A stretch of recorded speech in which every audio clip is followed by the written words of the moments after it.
Bienvenidos a La Cavidad Dental Podcast. Hoy estamos muy felices, estamos en un set diferente.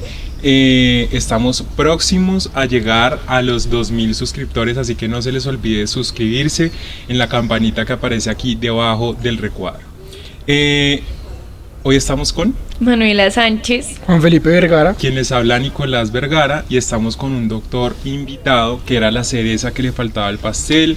Hemos tenido rehabilitadores, periodoncistas, endodoncista, ortodoncista, patólogos. hemos tenido todas las áreas, pero por supuesto nos faltaba una de las más importantes y para mí de los tesos de la odontología, que son los cirujanos maxilofaciales. Estamos con el doctor Daniel Pérez.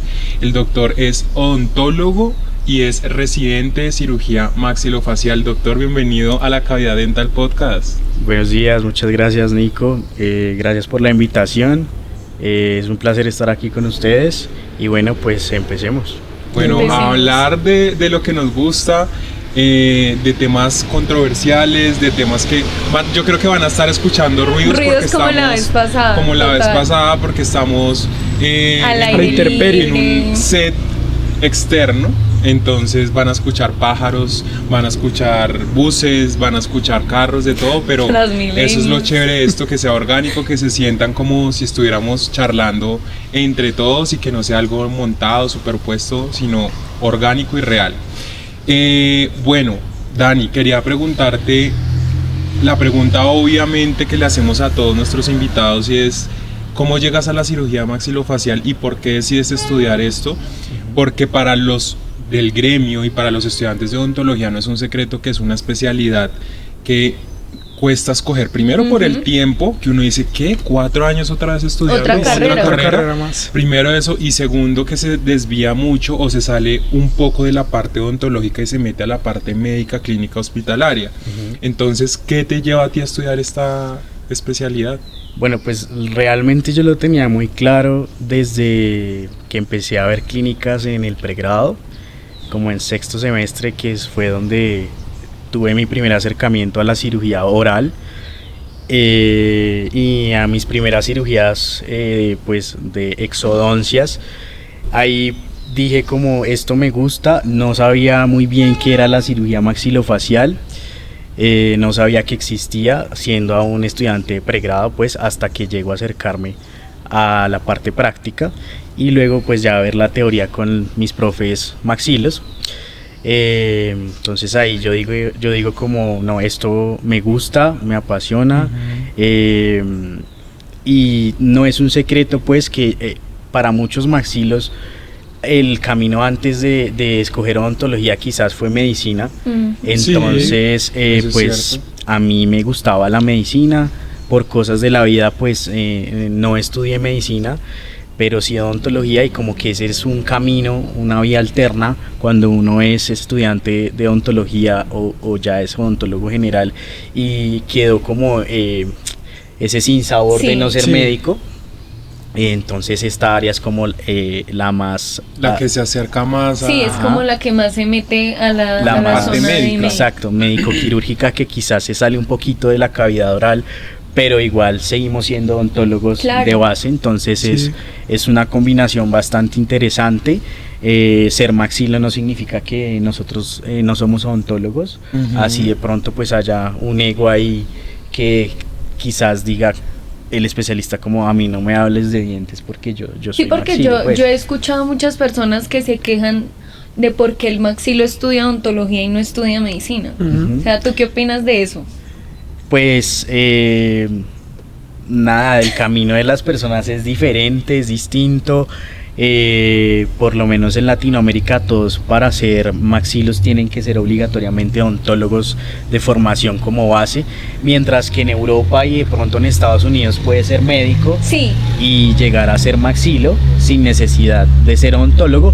Sin embargo, ahora hay programas bastante bien construidos para que tú salgas siendo como médico, por ejemplo, odontólogo y cirujano maxilofacial. Sí, yo he escuchado eso también. Es que de hecho en algún momento yo quería hacer el proceso de homologación en Estados Unidos, no sé qué, y me enteré que en Estados Unidos tú puedes, o sea, según tengo entendido, no me vayan a funar ni mucho menos, estoy hablando desde lo que me enteré, En Estados Unidos tú eres odontólogo, entras, tienes que presentar un examen que presentan los residentes de medicina para entrar a cualquier especialidad. O sea, el odontólogo debe presentar ese mismo examen para entrar a cirugía maxilo.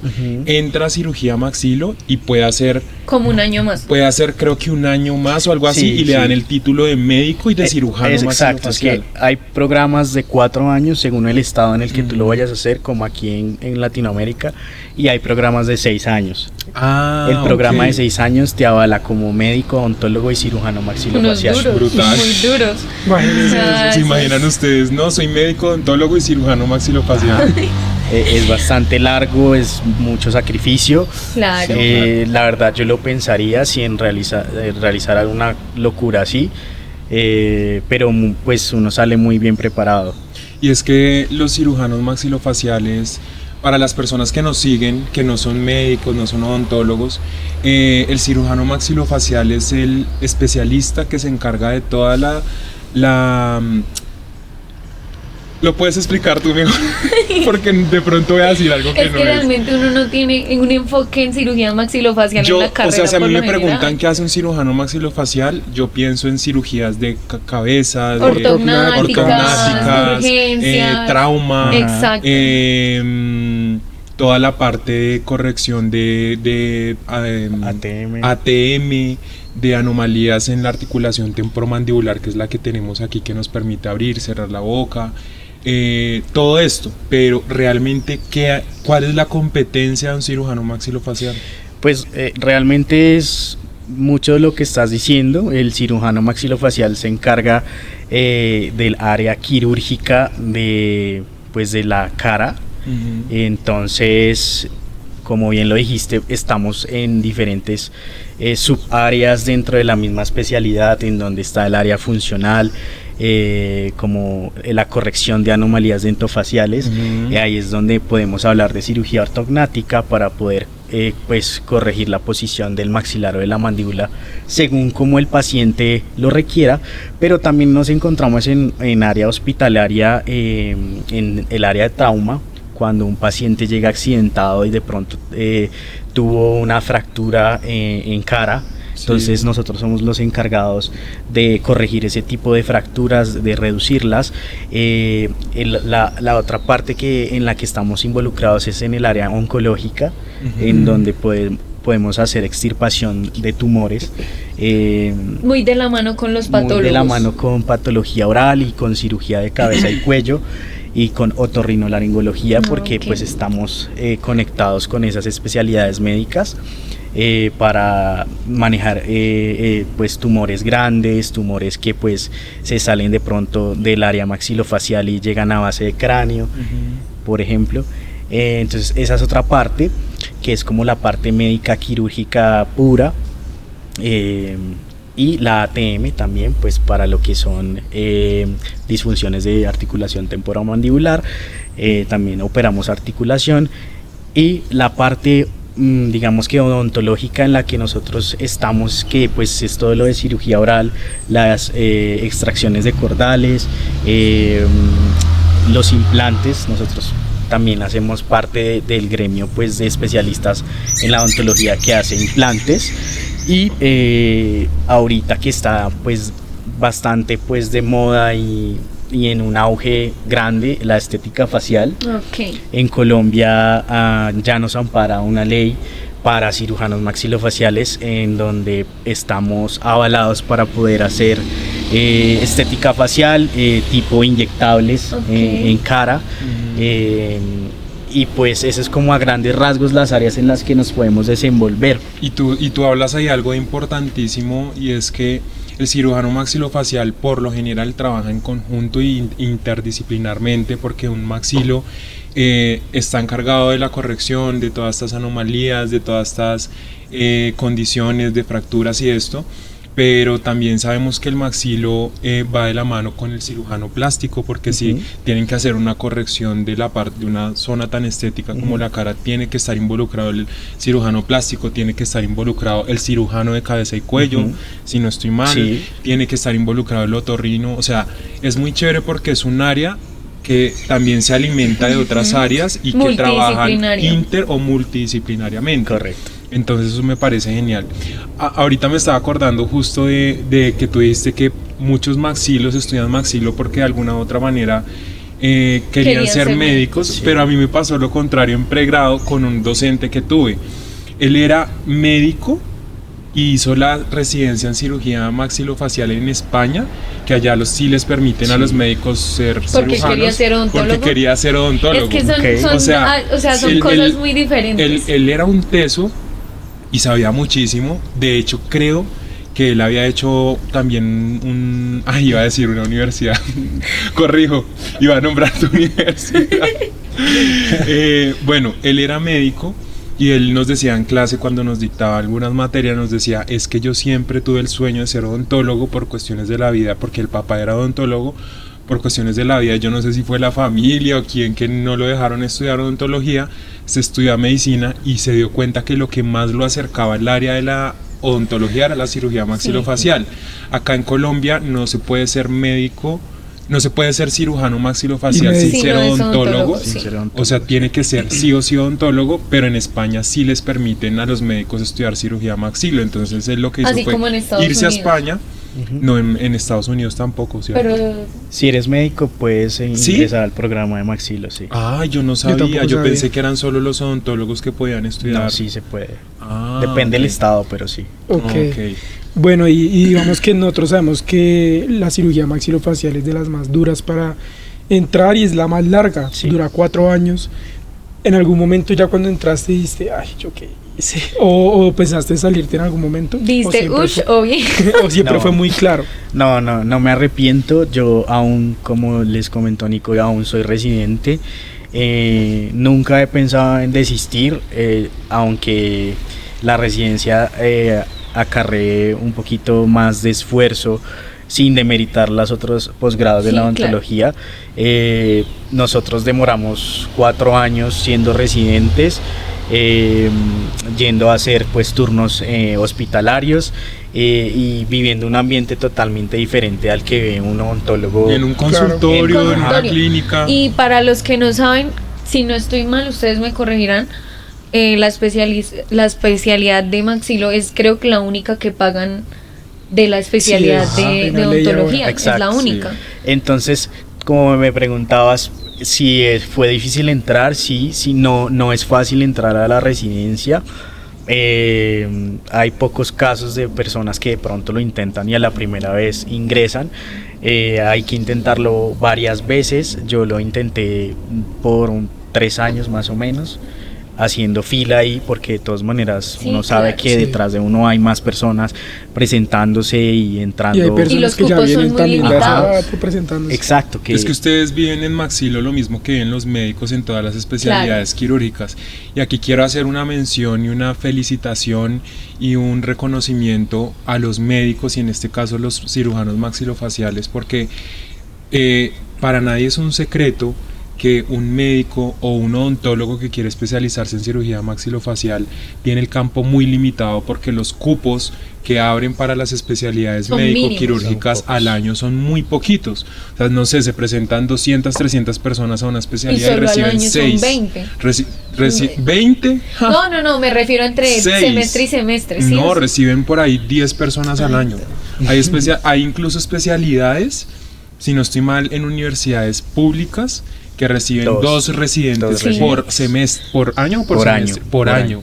O sea, al año reciben 2 personas para que tú estudies una especialidad. Imagínense la cantidad de personas que quieren especializarse, que tienen el sueño de ser dermatólogo, pediatra, urólogo, en fin. Y acá también entran los maxilos. En maxilos, en la mayoría de las universidades aquí en Colombia reciben 6, 7, 8, 5 en públicas, y se presentan 3. Cualquier cantidad. Entonces es un reconocimiento importantísimo para ustedes, y más para ti que dices que duraste 3 años ahí en esa fila queriendo entrar a la especialidad. Sí, es un poco difícil, hay mucha competencia, muchas personas quieren estudiar maxilo, así sea como digamos algo que no es que no se pensaría pues por lo que dura tanto tiempo. Sí, claro. Pero sí hay fila y ahora en este momento pues nos incluyen en la ley de residentes gracias a una doctora cirujana maxilofacial que hizo pues toda la gestión, estamos dentro de la ley, y a partir del año pasado nos empezaron a dar un pago mensual. Súper bien, un aplauso. Y nosotros conocemos a la doctora, pues no físicamente, pero hemos hablado con ella. Mandémosle un saludo a la doctora Jessica, la doctora Jessica Vidal. Entonces gracias a ella y a la gestión de toda la Asociación Colombiana de Cirugía Maxilofacial y sus integrantes, estamos ahí. Tenemos un sueldo mensual, un sueldo que es igual para todos los residentes de especialidades médico-quirúrgicas, tanto pues de medicina como de cirugía maxilofacial, que es la única especialidad de la odontología que está ahí involucrada. Es un sueldo de 3 salarios mínimos. Súper bien. Entonces eso nos sirve bastante para todo lo que uno tiene que de pronto suplir económicamente. Porque no solamente ser residente, sino que también tienes que ir a congresos, tienes que gastar de pronto en cosas adicionales, y pues es un dinero que cae bien. Y que a la final, a ver, hablemos a calzón quitado. O sea, acá sabemos que el residente le está prestando un servicio al hospital. Exacto. Está trabajando para el hospital. Lo que pasa es que hasta ahorita, hasta hace poco, gracias a estos doctores que dijeron, oiga, esto no puede seguir así, y alzaron la voz, es que reconocen esto, pero es que un residente de X especialidad presta el servicio al hospital, opera en el hospital, atiende a los pacientes del hospital o del servicio. Entonces es demasiado vital que reciban y sean remunerados por un servicio que están prestando, donde no solo trabajan de día, sino que adicionalmente a eso tienen que trabajar de noche. Total. Tienen que durar 24 horas despiertos o estar al servicio de la comunidad para prestar la ayuda que requiere. Entonces, claro. Y pues yo quería meterme como en este tema, y es que nosotros tenemos un primo que estudia medicina, y él nos cuenta de muchas experiencias que pasan en las rotaciones, en todos los hospitales, con docentes que pronto los tratan mal. ¿Se vive lo mismo en la especialidad de maxilofacial, o digamos que eso es más relajado en ese aspecto? La verdad, a mí no me ha tocado. Los docentes que hacen parte de mi facultad son demasiado respetuosos, enseñan con vocación. Son personas que corrigen en privado, como debe ser, cuando uno de pronto está haciendo algo que no es, que está mal y demás, o cuando de pronto a uno le falta algún conocimiento, mira, repasa esto, estudia esto. Pero faltas de respeto, no me ha tocado, y tampoco he escuchado de mis residentes. Y eso mayores, que dices mayores. Tú, Doc, es muy importante. Yo les voy a decir una cosa a todas las personas. Yo no soy docente, pero yo conté con unos docentes pero también conté, gracias a Dios, con muchos docentes muy buenos.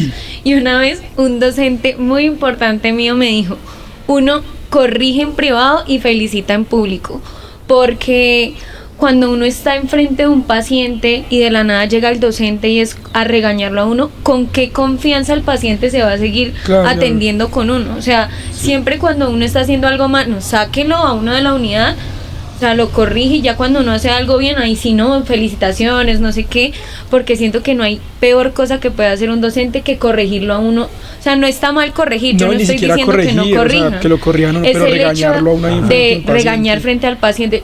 Si yo estoy atendiéndome por alguien y llega alguien a regañar al que me está atendiendo, yo voy a decir no. ¿Quién me está haciendo? Es complicado.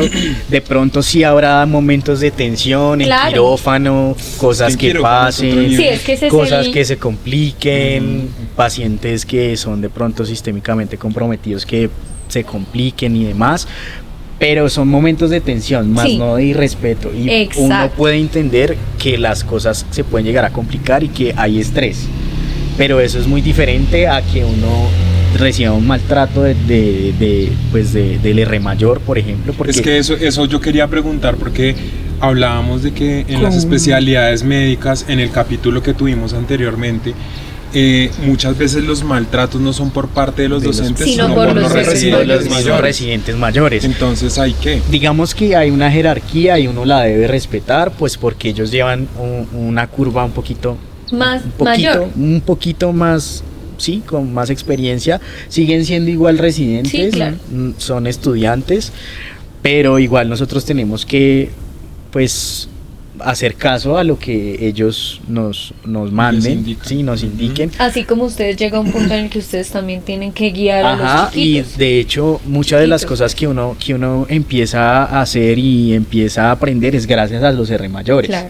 Porque ellos son de alguna u otra forma los que a uno le van a enseñar muchas cosas que ellos ya saben. Entonces digamos que la jerarquía se debe respetar, y más en un hospital. Hay cosas que uno como R pequeño pues tiene que hacer y tiene que estar pues a disposición, digamos en términos administrativos, en términos de papeleo, de que el R menor es como el indicado para hacer eso, mientras que los R mayores sí ya son como más... se les suelta más la parte quirúrgica por la experiencia que operan más claramente, y se entiende, ¿no? Obvio. Entonces sí hay que tener como jerarquías, pero todo bajo el respeto. De pronto habrán digamos que malentendidos, o a uno no le cae bien todo el mundo y tampoco uno le cae bien a todo el mundo, pero siempre todo bajo pues el respeto y bajo el profesionalismo, ¿no? O sea, tú digamos ahorita tienes a cargo estudiantes. No, yo aún no tengo a cargo estudiantes. Mis R mayores son, digamos que el próximo semestre son los que me van a mandar a mí. Y básicamente tenemos un jefe, creo que todos los servicios tienen un jefe que es el R mayor, que manda pues a todos dependiendo del servicio en el que uno esté. Pero ese jefe es un residente. Es un residente de cuarto año. ¿Y qué función tiene? El jefe de residentes coordina eventos académicos, coordina algunas funciones que sean específicas de los hospitales, coordina turnos, organiza, digamos, el calendario de turnos de los R menores. O sea, ¿uno podría como ganarse al jefe? No sé, pero o sea, pues... digamos, si uno quisiera como un buen turno, cosas así, sí. O sea, ¿eso se ve o no? Digamos que podría uno negociar. Usted es mi jefe y usted es súper amigo mío. Y yo le digo, venga, cuádreme el turno. Sí, claro, uno puede negociar, pero el jefe, por ejemplo, no puede llegar a mandar a sus coRs, siendo él pues R mayor, como si estamos al mismo nivel, como, ¿sí me entiendes? Porque somos del mismo año. ¿Y qué características debe tener una persona para ser el jefe de los residentes? Realmente no las tengo muy bien definidas, es como una votación entre todos. En mi facultad eso siento que no es como porque seas el mejor académicamente, igual todos son muy buenos, sino que es más por el don de persona, de saberse comunicar con los demás, de ser respetuoso, como ese don de liderazgo, de ser buena gente. Sí, porque no todos estamos preparados para liderar. Eso lo escoge el director del posgrado. Okay. Entonces es como esta persona es la adecuada porque tiene buenas relaciones con los demás, se sabe comunicar, es una persona que no es conflictiva, que es buena académicamente. Yo creo que esos son los criterios para escoger a un jefe de residentes.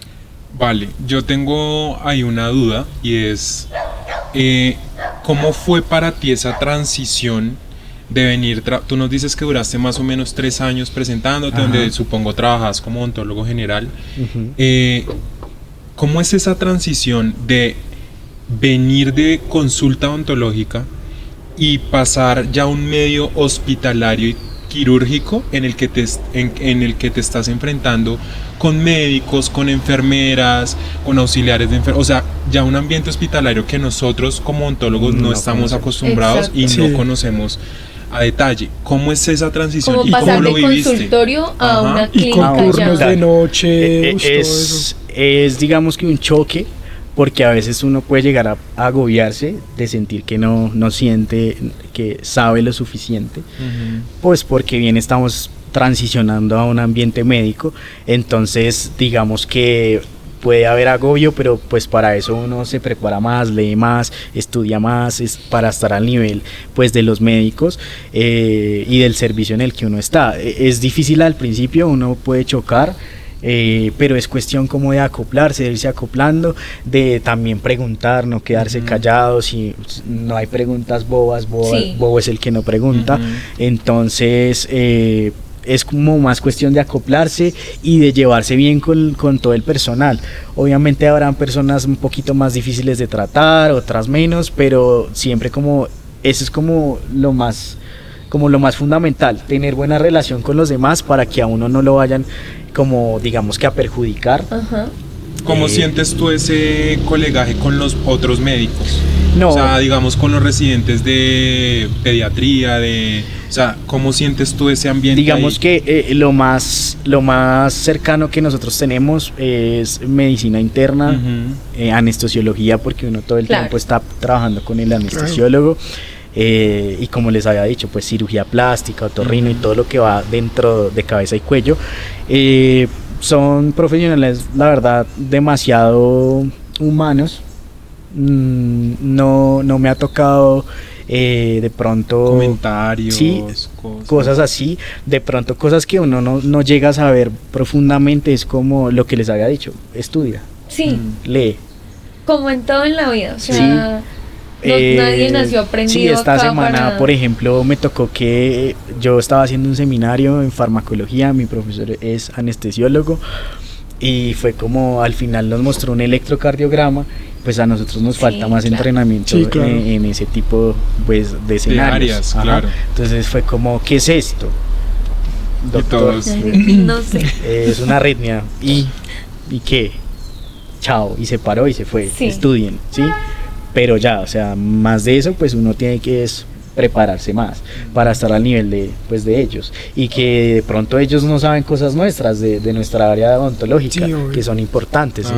Entonces también como que va de la mano, sí, un complemento.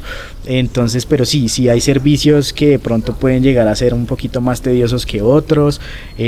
Por ejemplo, tengo una profesora que es cirujana maxilo y es patóloga, tiene ambas especialidades.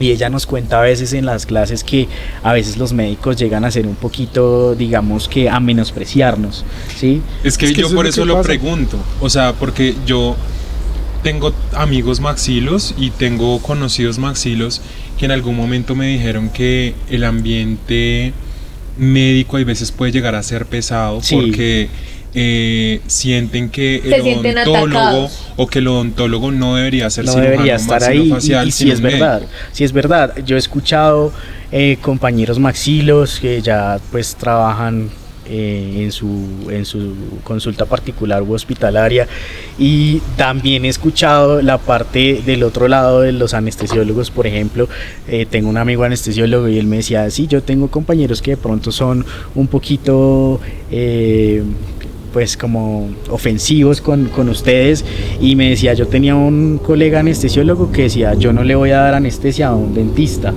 porque finalmente dentista, pues, todavía se fue lanzando el dentista, ni siquiera odontólogo, a un dentista, y se iba, o sea, como que en verdad yo no voy a darle anestesia a un odontólogo. ¿Qué hace un odontólogo operando la cara, pues? Entonces digamos que sí pueden llegar a pasar ese tipo de cosas, pero a mí personalmente no las he vivido aún. Pueda que pase. Y esperemos que no las vayas a vivir. Esperemos que no. Yo siento que el odontólogo es el que más preparado está para estudiar esa especialidad. Obviamente, porque es el que estudia toda su carrera. Exacto.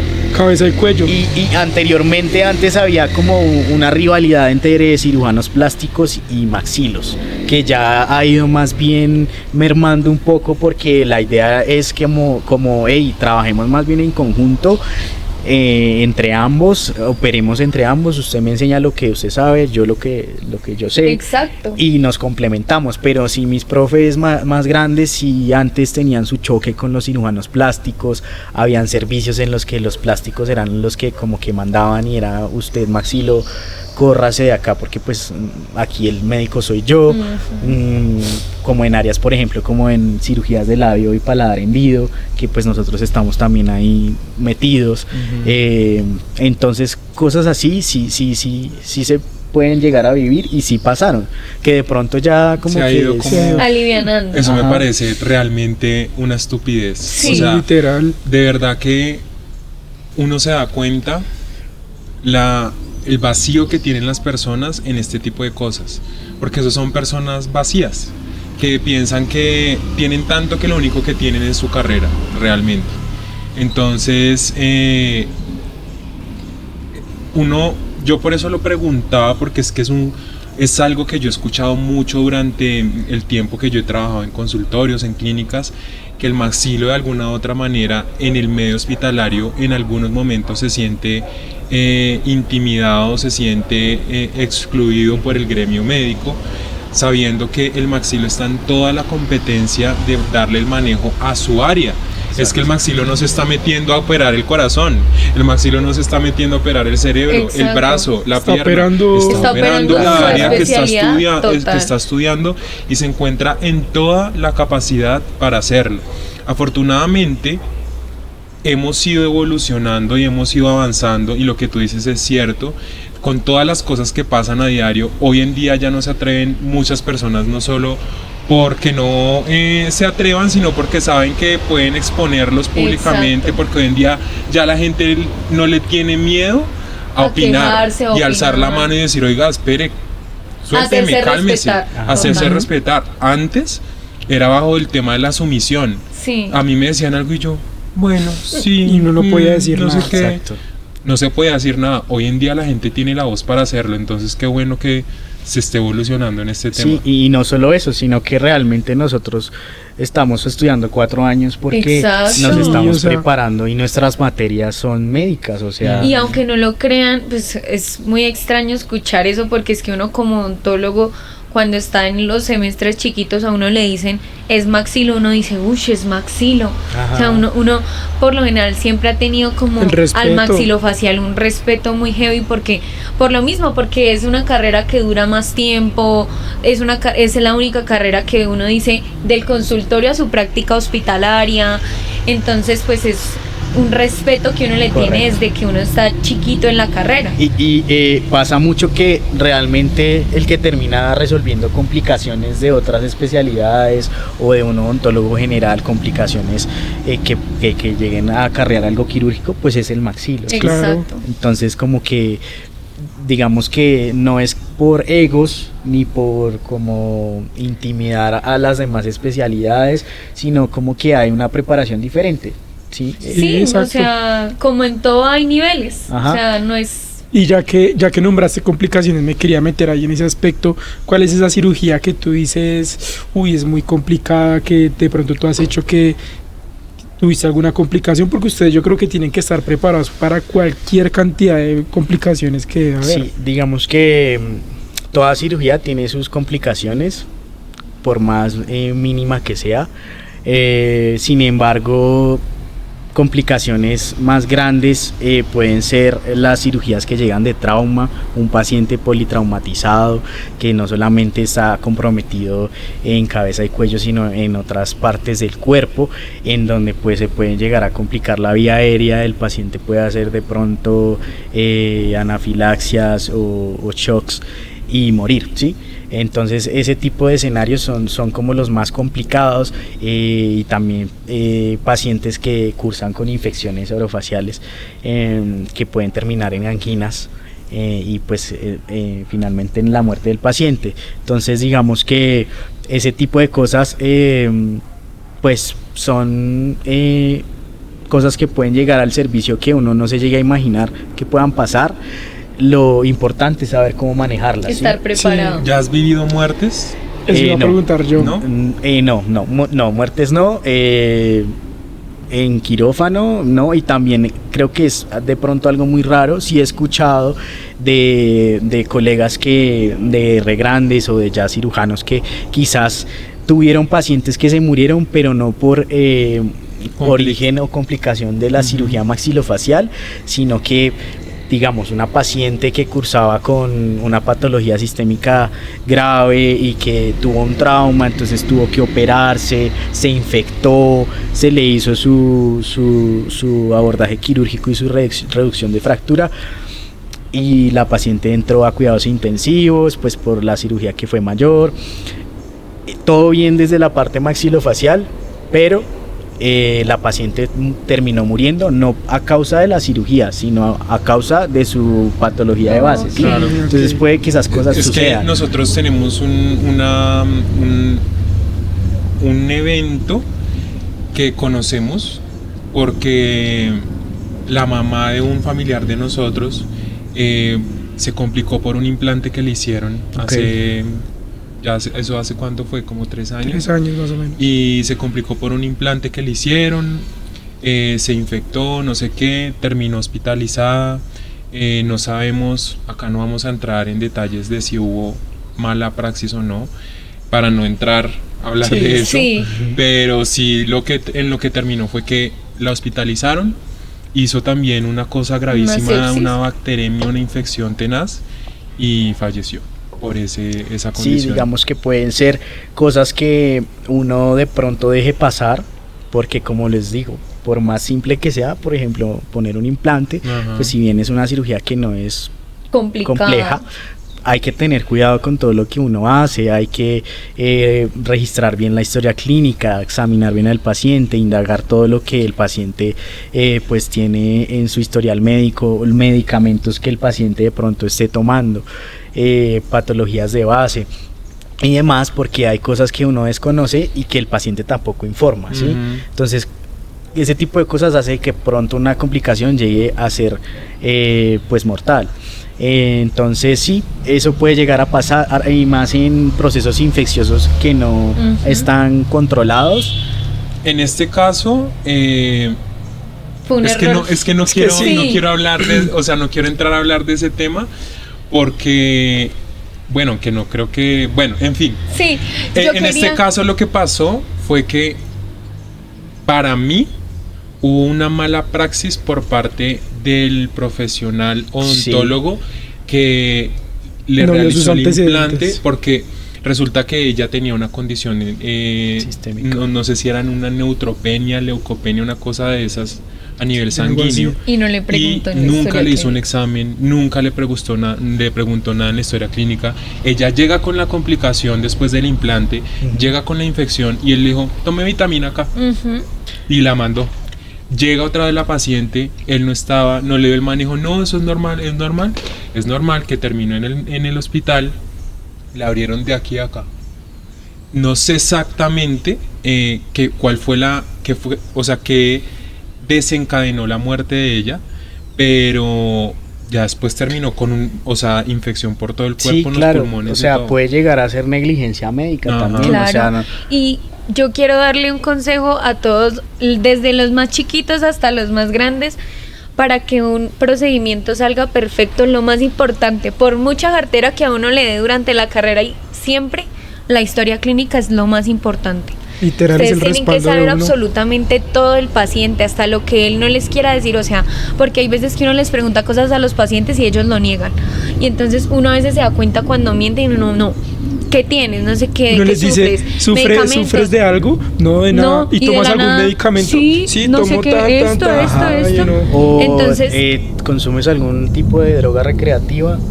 No, para nada. No tienes alguna enfermedad de base tipo infecciosa, tipo VIH. También hay muchos pacientes que por vergüenza, por miedo, pero estamos en un ambiente médico paciente, odontólogo paciente, que pues eso queda ahí, es algo confidencial. Hay que darle la confianza al paciente para que ellos y saber preguntarle para que el paciente diga a mí me pasó una vez a una paciente que ya estaba lista para un implante y le iba a hacer yo el implante, y eso que no era en un consultorio propio, sino en una clínica donde yo trabajaba, y me llaman.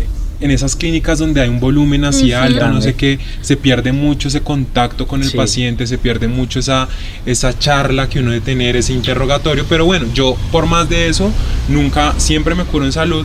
Entonces ese día yo llegué y ya estaba lista, ¿no? Acostada, todo preparado. Y le digo yo, tú me dices que no sufres de nada, que no sé qué. Y me dice, no, nada, a mí lo único que me dan es una pastillita. Y yo, ¿sí? Sí. Disculpa. Y yo le dije, sí, ¿de qué esa pastilla? No, una pastillita para el calcio. Y yo, sí. Y yo, ¿pero qué pastillita? De pronto no tienes la foto ahí. Bifosfonatos. Tomaba un bifosfonato, no me acuerdo si era alendronato, yo creo que a mí eso es lo que más pánico me da. ¿Se imagina que estuviera acabado el implante y que ya le hubiera dicho? Ay, se me olvidó tomarme los No, que le hubiera dicho, ¿cuándo me puedo comenzar a tomar otra de los bifosfonatos? Yo quedé así como el meme. No, pues nada. No, y yo le dije, mira, lo que pasa es que esa pastilla que tomas no permite hacer ningún procedimiento quirúrgico óseo porque puede generar una complicación como una osteonecrosis. Heavy. Entonces la paciente fue como, ¿en serio? Pero a mí yo le dije, no, es que te hagan una resina, que te hagan una limpieza no hay problema, pero un procedimiento, un implante puede desencadenar una complicación muy grave. Total. Y tú eso se lo debes informar al odontólogo siempre, a cualquier clínica que vayas debes informarlo. Total. Porque eso es demasiado relevante en la historia clínica y en la atención odontológica. Imagínense donde yo hubiera hecho ese implante. Estaría en la cárcel en este momento. O pacientes que necesiten que necesiten profilaxis antibiótica por alguna patología cardiovascular.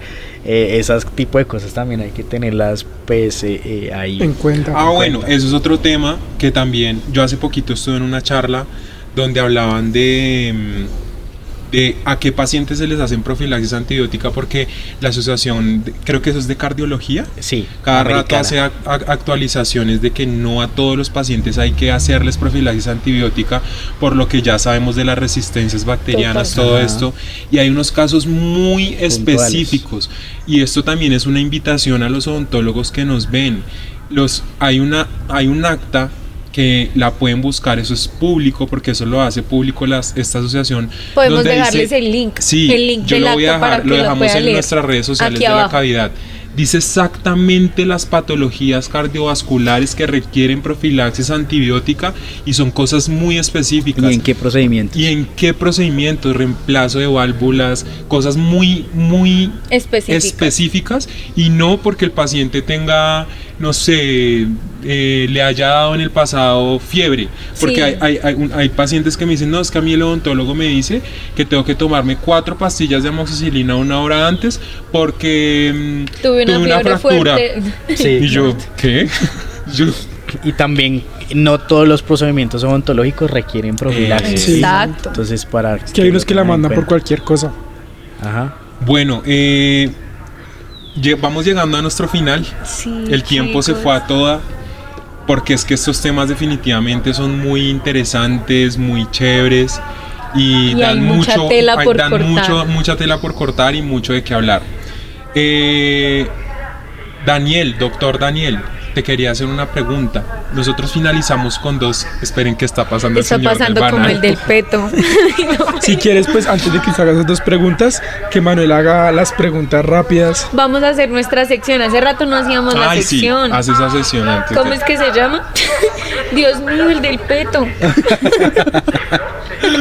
Bueno, esta es una sección de preguntas rápidas. No me vayas a justificar nada, simplemente una respuesta en concreto y ya. Espérate un momentico, porque si no, yo de pronto en los micrófonos no sé. Por ahora les quiero contar que me sacaron las cordales y por eso parezco una papa. Tengo mucha vergüenza y por eso he dado mucho la espalda en este capítulo, muchachos. Bueno, ya pasó el del peto. Doc, ¿cepillo manual o eléctrico? Manual. ¿Café antes o después de cepillarse los dientes? Antes. ¿Música o silencio total en el quirófano? Música. ¿El peor pecado dental, no usar hilo dental o morderse las uñas? Morderse las uñas, yo creo. Si tu trabajo fuera una película, ¿qué título tendría? No sé, muy difícil. Como Al Límite, una vaina así. ¿Algún apodo divertido que te hayan puesto en la clínica? No tengo apodos todavía. No que yo sepa. Todo el mundo me dice Dani ya. Si pudieras cenar con cualquier odontólogo famoso, ¿a quién invitarías? ¿Odontólogo cirujano? O sí, el que tú quieras. Un odontólogo maxilo que también se llama como yo, muy famoso, Daniel Pérez. Él trabaja en Estados Unidos, mucho en ATM, en Houston. Y bueno, sería chévere conocerlo. Súper bien. Ay, chicos, nunca sé pronunciar esto. Tu guilty pleasure de comida que no le recomendarías a tus pacientes. Pecado culposo. O sea, que tú comas, pero que no recomiendas. No, mucho chocolate dulce, así me gusta un montón. ¿Hilo dental antes o después de cepillarse? Después. Frase que repites siempre a tus pacientes. Frase. 4 pastillas de amoxicilina. Las recomendaciones postquirúrgicas, pues eso no es una frase, es como tenga cuidado con. Sí, es que Ok, perfecto. Bueno, ahora sí vamos con las dos Con las preguntas. últimas 2 preguntas. Bueno, ¿qué le dirías al Daniel que está entrando a primer semestre de odontología con ilusiones, con sueños, con esperanzas y que hoy está parado haciendo la residencia de cirugía maxilofacial? Yo le diría, cosita. sí, yo le diría primero, odontología no es fácil, todos pasamos por ahí, pero pues se puede, se logra, ¿sí? Hay que hacer muchos sacrificios, hay que estudiar un montón también. Nosotros no solamente somos dentistas, Sí. somos odontólogos, y somos una rama de la medicina. Entonces va a ser un proceso complejo, se pasa rápido aunque uno no lo crea. Sí. Y que consiga pacientes desde primer semestre. Sí. Sí, porque Que vaya haciendo una lista. Sí, una Sí. listica, pero nada, que se puede, que se logra y que finalmente uno tiene muchos logros cumplidos, satisfacción de haber hecho lo que uno hizo y que el camino es largo. No solamente pues hay personas que de pronto tomarán el área de odontología y se quedan como generales y no está mal, pero también hay personas como nosotros que decidimos evolucionar, especializarnos y seguir formándonos. Entonces el camino es largo, pero es satisfactorio y también no hay que dejar atrás que si estamos en el área de la salud es para prestar un servicio, es para ayudar a los demás y para solucionarle y mejorarle la vida y la calidad de vida a las personas. Súper bien. súper bien. Y como último, nos gustaría que nombraras a una persona que tú admiras en el ámbito de odontología, cirujano, lo que tú quieras lo puedes nombrar. Ya nos nombraste a uno, pero no sé si quieras nombrar a otra persona. Otra persona que admiro del área odontológica de la cirugía maxilofacial, al director de mi posgrado, Okay. ¿Cómo se llama? el doctor Carlos Ruiz. Es un doctor con mucha trayectoria, con don de enseñanza, que se preocupa mucho por sus residentes. Es una persona muy amable, muy respetuosa, bastante preparada, con muchos años de experiencia, que me atrevo a decir que ha cambiado el curso también de la cirugía maxilofacial aquí en Colombia. Muchos cirujanos han pasado por él y por sus enseñanzas. Muy buen cirujano profesional y muy buen docente. Y también al doctor Martín Orozco, que también es una persona que está cambiando la forma de ver a la cirugía ortognática aquí en Colombia. Es una persona muy pulida en lo que hace, un excelente docente, lo admiro un montón. Me atrevo a decir que es uno de los mejores que he tenido en el posgrado, como persona, como profesional, como profesor. Esas dos personas me han marcado hasta ahora en el camino como residente. Okay. Bueno, un aplauso. Un aplauso para el doctor Daniel. Muchachos, hoy no tenemos a ningún ayudante. El vaso, les prometo que vamos a poner una foto del doctor Daniel con nuestro vaso oficial de la cavidad, pero es que hoy no tenemos alguien que nos colabore. Ahorita te vamos a dar tu regalo.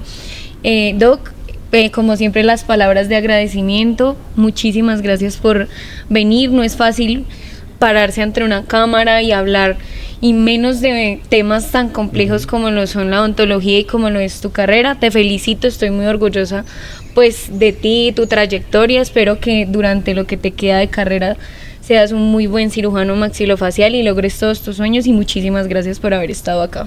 No, gracias a ustedes, como les dije desde el inicio, por haberme invitado. Un espacio muy chévere, diferente, con profesionales todos que somos acá. Y nada, pues gracias por la invitación.